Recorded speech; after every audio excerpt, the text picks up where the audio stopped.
मी अशोक साळेकर, शिवने रिक्षा संघटना पुणे जिल्हा अध्यक्ष। आज प्रथम सर्व रिक्षा चालक आणि रिक्षा संघटना एकत्र आल्यात, त्याबद्दल सर्वांचे मनपूर्वक पहिले आभार। कारण रिक्षा चालकांना असं वाटतं की प्रत्येक संघटनेमध्ये फूट पडत चाललेली आहे आणि त्याच्यामुळे रिक्षा चालकांचं नुकसान होतं। भावांनी तुम्ही जे बोलता हे सत्य आहे, परंतु ते कुठेतरी थांबलं पाहिजे। रिक्षा चालकांना न्याय मिळाला पाहिजे। मला एवढं सांगायचं की संघटना कुणामुळे? संघटना रिक्षा चालकांमुळे। आणि जर रिक्षा चालकच नसतील तर तुम्ही संघटना कुणाची सेवा चालवणार आहे? म्हणून पहिलं रिक्षा चालकांना प्राधान्य द्या।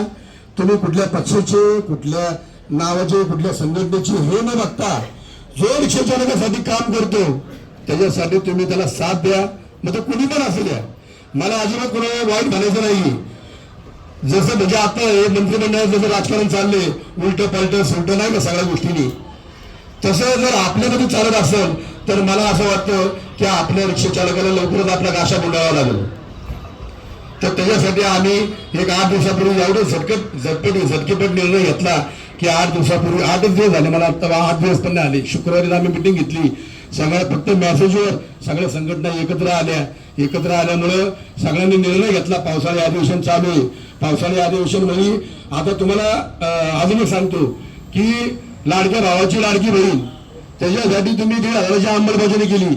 अरे हे तुम्ही करताय काय? हे तुम्ही फक्त इलेक्शन साठी हे दाखवण्याला लोक काय एवढी बावळत नाहीयेत। आणि आज आम्ही तुम्ही कल्याणकारी महामंडळाची अंमलबजावणी गेले 1.5 महिन्यापासून सांगितले आम्हाला। 1.5-2 महिने लोकसभेची ज्यावेळेस लोकसभा होती त्यावेळेस तुम्ही जाहीर केलं कल्याणकारी महामंडळ आम्ही आधी सूचना काढली। अरे आपण अंमलबजावणी कधी करणार?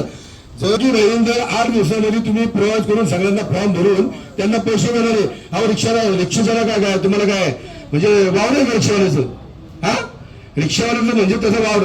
आणि आम्ही ज्यावेळेस मुख्यमंत्री साहेब, ज्यावेळेस मुख्यमंत्री एकनाथ शिंदे झाले मुख्यमंत्री, तेव्हा आम्हाला आनंद वाटला की अरे नाही बाबा, चला कोणतरी आपला माणूस त्या खुर्चीवर बसलेला आहे, चला कुठे काय नाही असं त्रिशंकू सरकारचे आहे, काहीतरी आपल्या रिक्षा चालकांसाठी घोषणा करेल। पण एकही कुठलीही आपल्यासाठी त्यांनी घोषणा केली नाही। कल्याणकारी महामंडळ आज कितीतरी आपले रिक्षा चालक पदाधिकारी इथं आहेत की चालवतात।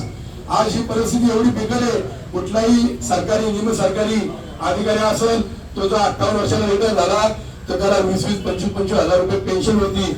आम्ही गेले 10 ते 12 वर्षापासून सगळ्या संघटना प्रयत्न करतात। मी कुठल्याही संघटनेला नाव ठेवणार नाही। रिक्षा चालकासाठी काम करतो ती संघटना आपली। आता त्याला कोण नाही वादा करत, कोण नाही, तुम्हाला सगळ्यांना माहिती आहे। कुठल्याही गोष्टी सांगायची गरज नाही। रिक्षावाला 12 गावचं पाणी पिणारा माणूस आहे। पॅसेंजर बसला ना की तो आशक्त बघतो, सांगतो की हा माणूस कसा आहे म्हणून। त्याच्यामुळे मी तुम्हाला एवढं खुलून काय सांगायची गरज नाहीये। पण आता आम्ही सगळे एकत्र झालोय आणि हा जो लढा आहे हा आपल्याला लढावा लागणार आहे। कारण हा लढा एवढं सोपा नाही। आज मला सगळ्या संघटनांनी जे माझ्यावर विश्वास दाखवला, मला जे नेतृत्व पुढे सोपवलंय, तर मी सगळ्या संघटनेचा देखील मी आभारी आहे की त्यांनी माझ्यावर विश्वास ठेवून म्हणजे रिक्षा चालकासाठी काहीतरी आपण केलं पाहिजे आणि आपण लढलं पाहिजे, ही माझी भावना आहे। आणि मी आत्ताच नाही, मी गेले सगळ्यात महत्वाचं म्हणजे मी पहिला रिक्षा चालक आहे, माझं स्वतःचा परमिट आहे, माझ्या काही बाजू आहेत, माझे मित्र आहेत इथं, मी आमचे गंधारे बघा त्या आम्ही त्यावेळेस ज्यावेळेस शरदराव आणि बाबा आला होते त्यावेळेस आम्ही बॉम्बेला जाऊन आंदोलन केलेली। विसापूरला सगळे इतर रिक्षा चालक सुटले, पण विसापूरला जे रिक्षा चालक होते 22 दिवस 25 दिवस त्यांनी तिथे काढलेले, ज्यांनी काढले। आणि त्याच्यामुळे लोकांना कसं वाटतं की अरे आंदोलन करू का नको, रिक्षा बंद ठेवू का नको। परंतु मी सगळ्या रिक्षा चालकांना जाहीर आवाहन केलं की हा लढा तुमचा नाही, माझा नाही, हा लढा आपल्या सर्वांचा आहे। आणि जर तो आपण एकत्र येऊन लढलो नाही, आज मला खंत वाटते की मी रात्री जे आमचे काही सहकारीचे बळगाड्यांना होते की अधिकाऱ्यांनी त्यांना सांगितलं की बाबा तुम्ही प्रशासनाने की बाबा तुम्ही असं करू नका, विद्यार्थ्यांना वेटीस धरू नका, नागरिकांना वेटीस धरू नका, तुम्ही आम्हाला एक क्लिप करा, तुम्ही आम्हाला पाठवा, तुम्ही आंदोलन करा, परंतु बंद ठेवू नका। आम्ही त्यांच्या शब्दाला मान दिला आणि आमच्या संघटनेने सगळ्यांनी देखील मान दिला आणि तो शब्द पाळला। परंतु एवढं चांगलं वातावरण झालं म्हणजे मला आनंद वाटतो की ह्याच्या टायमाला आम्ही कोणालाही अशी आठवड्याने केली नाही की आपल्याकडे 15 दिवस आहे आणि आपल्या सगळ्या रिक्षा स्टँडला जाऊन आपण माहिती दिली, सांगितलं, असं काही न करता एवढं चांगलं सगळं आपल्या रिक्षा चालकांनी एवढंच चांगलं सपोर्ट केलं की अक्षरशः प्रशासनाला जाग आली की अरे बाबा नको, हे जर असं काय झालं, कुठं काय गालबोट लागलं, काय लागलं तर उद्या त्यांना उत्तर द्यावं लागतं. म्हणून त्यांनी आपल्याला सांगितलं रात्री की बाबा असं असं करा, तुम्ही आंदोलन नक्की करा. मग त्याच्यासाठी आता आम्ही सगळ्या संघटना एकत्र झालेलो आहोत आणि ह्याच्या पुढेही आम्ही एकत्र राहून जो तो त्याचं काम करतोय. परंतु जे आपल्याला प्रशासना संघर्ष युद्ध खेळायचंय किंवा लढायचंय तर त्याच्यासाठी मी एकटा धावून किंवा बाकी कुणी धावून काय होणार नाही. त्याच्यासाठी सर्वांना एकत्र लढावं लागणार आहे आणि तो लढा आम्ही स्वीकारलेला आहे. आज जे 50 रुपये चालू झालेला आहे लेट फीसाठी, तर त्याच्यासाठी आपल्याला कोर्टाची लढावी लागणार आहे. हे आम्हाला पण माहिती. काही लोक, काही रिक्षा चालक, काही पदाधिकारी म्हणतात की आंदोलन रस्त्यावर हे करून काय होणार नाही. परंतु हे तुम्हाला माहित नसेल मित्रांनो, या आमच्या सगळ्या संघटनांचा विचार झालाय. आम्ही सगळ्या संघटनांनी पैसे काढायचा पण विचार केलाय. वकिलांना, देशमुख वकील म्हणे, आम्ही जाऊन भेटून आलो त्यांना की बाबा ह्याच्यासाठी आम्हाला काय करावं लागेल, काय नाही. आमचे प्रदीप भालेराव म्हणजे एवढं त्यांनी त्याच्यासाठी जेव्हा म्हणत तेव्हा रविवार असू, सोमवार असू, त्या दिवशी आम्ही सकाळी 7 वाजता त्या वकिलांना भेटायला गेलो, कारण ते इथं नसतात. म्हणजे असं समजू नका की संघटना नुसती पैसे कमवती किंवा बाकीच्या गोष्टी करती. आता प्रत्येकाला अधिकार आहे, स्वतंत्र राज्य आहे, मानव अधिकार आहे, संविधानामध्ये प्रत्येकाला स्वतंत्र दिलेलं आहे.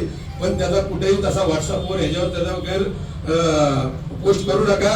रिक्षा चालक हा आहे म्हणून रिक्षा संघटना आहे आणि रिक्षा संघटना जर खरंच काम करत असेल तर मात्र तुम्ही नक्की पोस्ट करा. पण ज्या संघटना काम करतात प्रामाणिकपणे, आणि कसं असतं की कोणीतरी नेता लागतो.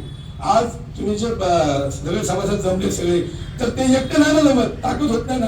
म्हणजे राज्यामध्ये जर राजा नसेल तर राजवट चालत नाही.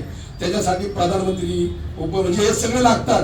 तसं तुम्ही आम्हाला जे निवडले तर आम्ही तुमचा कुठेही कमीपणा होऊन देणार नाही, तुमचा मान घालवणार नाही. तुमच्यासाठी शेवटच्या श्वासापर्यंत आम्ही लढत राहणार. हे आज जाहीर करतो, शेवटच्या श्वासापर्यंत सगळं आम्ही लढत राहणार. फक्त तुमची साथ आम्हाला अशीच राहू द्या. तरी जे रिक्षा चालक आज व्यवसाय करतात त्यांना मी वाईट म्हणणार नाही, कारण हा लढा माझ्यासाठी नाही, तुमच्यासाठी नाही, सर्वांसाठी आहे. आणि तुम्ही फोन करून विचारता दंड कमी झाला का, हे योग्य नाही. ज्यावेळेस आपण आता आम्ही पुढची दिशा ठरवणार आहोत त्यावेळेस मला असं वाटतं की आम्ही तुम्हाला सांगायची गरज नाही की भावांनो गाड्या बंद करा किंवा या फक्त आंदोलन आहे असं कळलं ना तर आपले रिक्षा चालक लाखोनी. आज तुम्ही फक्त विचार करा, आज 1.25 लाख रिक्षा गाड्या आहेत आपल्या. 1,50,000 रिक्षा चालक जर रस्ते आले तर कुठे फक्त एवढंच करायचं की कुठे गालबोट लाईन हे आपल्याला काम करायचं नाहीये की जेणेकरून प्रशासनाला त्रास होईल आणि आपल्या रिक्षा चालकाला. मागे तसं झालेलं होतं, हे सगळ्यांना माहिती आहे आणि सगळ्यांना अनुभव आहे की आपले 41 सहकारी 17 दिवस 18 दिवस आतमध्ये होते आणि काय होतं त्याच्यामुळं रिक्षा चालक भयभीत झालेला आहे. पण आता तसं होणार नाही. आपले रिक्षा चालक सगळे संघटना एकत्र आलेलो आहोत. अजून ह्याच्यामध्ये ज्या संघटना नसतील त्यांनाही आपण नावं ठेवायची नाहीये. प्रत्येकाचं मत वेगळं असतं, प्रत्येकाचे मतभेद वेगळे असतात. आज रिक्षा पंचायतने देखील आज आरपीआयला आंदोलन केलेलं आहे. ते पण रिक्षा चालकासाठीच तळमळ करतात. मला एवढंच कळतं की जो रिक्षा चालकासाठी काम करतो तो आपला. आज आपण एवढ्या संख्येने इथं उपस्थित झालेत. आज सगळे आज जे इथं उपस्थित राहिले त्यांना सर्वांना माहिती आहे की रात्री मेसेज आला रिक्षा चालू आहे. तरी आज वेळात वेळ काढून सगळे जर तुम्ही आलेत, रिक्षा चालक बांधवांना माझा शतशः प्रणाम. जय हिंद, जय महाराष्ट्र.